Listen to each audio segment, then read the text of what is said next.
날마다 쓰는 나의 신앙일기 TV 데일리 큐티 나무 향기입니다. 오늘은 2월 8일 수요일입니다. 오늘 함께 묵상할 성경 본문은 로마서 11장 33절에서 36절입니다. 깊도다 하나님의 지혜와 지식의 풍성함이여 그의 판단은 헤아리지 못할 것이며 그의 길은 찾지 못할 것이로다. 누가 주의 마음을 알았느냐? 누가 그의 모사가 되었느냐? 누가 주께 먼저 드려서 갚으심을 받겠느냐? 이는 만물이 주에게서 나오고 주로 말미암고 주에게로 돌아감이라. 그에게 영광이 세세히 있을지어다. 아멘. 하나님의 지혜와 지식은 사람이 헤아릴 수 없습니다.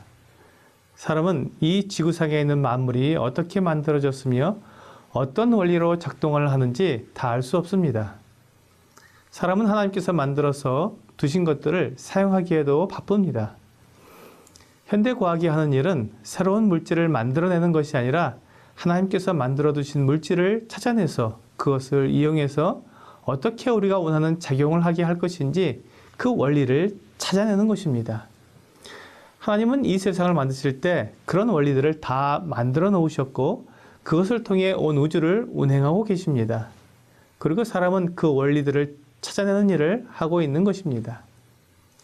최근 많은 과학자들이 새로운 신소재를 발견했다. 그리고 그 소재를 사용하면 현재보다 훨씬 더 빠르고 안정적인 컴퓨터를 만들 수 있다는 발표를 합니다. 그리고 그 소재는 지금까지 우리가 생각했던 것과 전혀 다른 방식으로 작동하기 때문에 획기적인 기술 발전이 이루어질 것이라고 말합니다.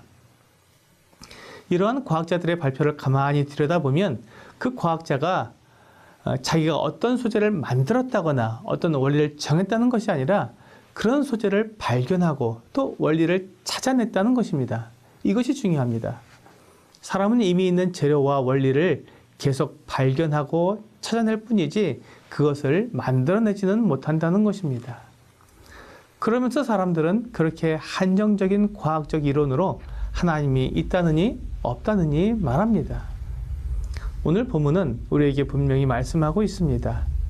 하나님의 판단은 사람이 헤아리지 못하고 하나님의 길은 사람이 찾지 못한다고 말입니다.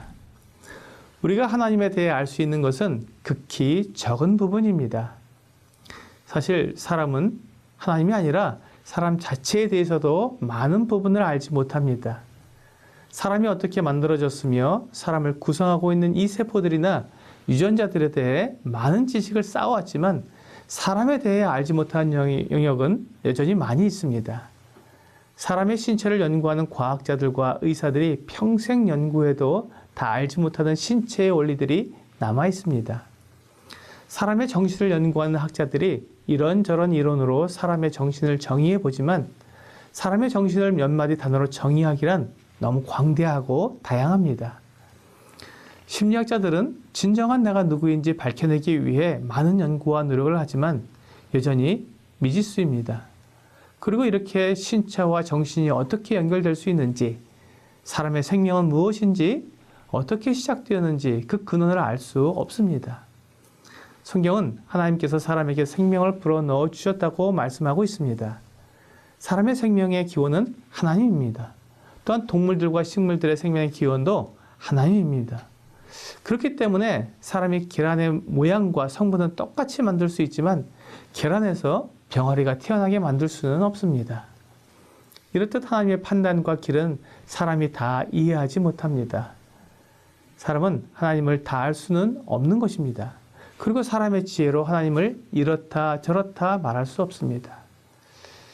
유치원에 다니는 어린아이가 아버지의 삶을 다 이해하고 정의할 수 없는 것과 같습니다.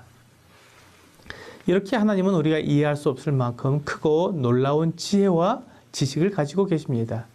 그리고 그 지혜와 지식으로 사람들에 대한 계획을 가지셨습니다.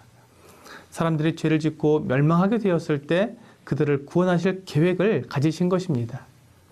하나님은 모든 사람이 구원을 받으며 진리를 아는 데 이르기를 원하시기 때문에 하나님의 이 놀라운 지혜와 지식으로 가장 효과적인 계획을 세우신 것입니다.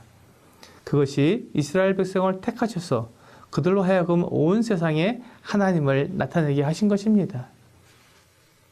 하나님은 이스라엘 백성들이 이 계획을 성공하지 못하고 실패할 것을 알고 계셨습니다. 그래서 처음부터 구원자로서 하나님의 아들 예수 그리스도를 준비하신 것입니다. 하나님은 독생자를 보내셔서 사람들을 구원하셔야 한다는 것을 알고 계셨기에 그 길을 준비하셨습니다. 이스라엘을 통한 준비였습니다. 그리고 때가 되었을 때 하나님의 아들 예수 그리스도께서 이 땅에 태어나셨습니다. 하나님께서 그 아들 예수 그리스도를 십자가에 못 박히게 하신 것은 하나님의 아들의 피로 사람들을 사서 영원히 완전하게 구원하시기 위함이었습니다. 그러므로 하나님의 백성으로 부르신 이스라엘이라는 혈통이나 율법과 할례를 받은 자라는 특권 의식보다 하나님의 은혜로 구원을 받아 교회가 되었다는 것이 더 중요합니다. 교회는 이스라엘도 이방인도 모두 예수 그리스도의 사랑과 은혜를 입은 동일한 지체입니다. 여기에는 아무런 차별이 없습니다. 그런데 이런 하나님의 계획을 무시하고 이스라엘과 이방인이 서로 반목하고 갈등하는 것은 하나님의 은혜를 무시한 것과 같습니다. 이스라엘 백성들이 받은 은혜나 이방인이 받은 은혜나 모두 같은 것인데 서로 인정할 수 없다고 하는 것은 하나님을 제대로 알지 못하는 어리석음에서 나온 생각입니다.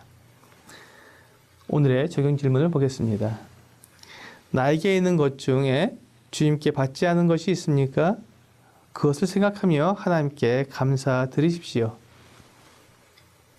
나의 생명, 몸, 지혜, 지식, 가족 등 나에게 주어진 모든 것은 다 주님께서 주신 것입니다.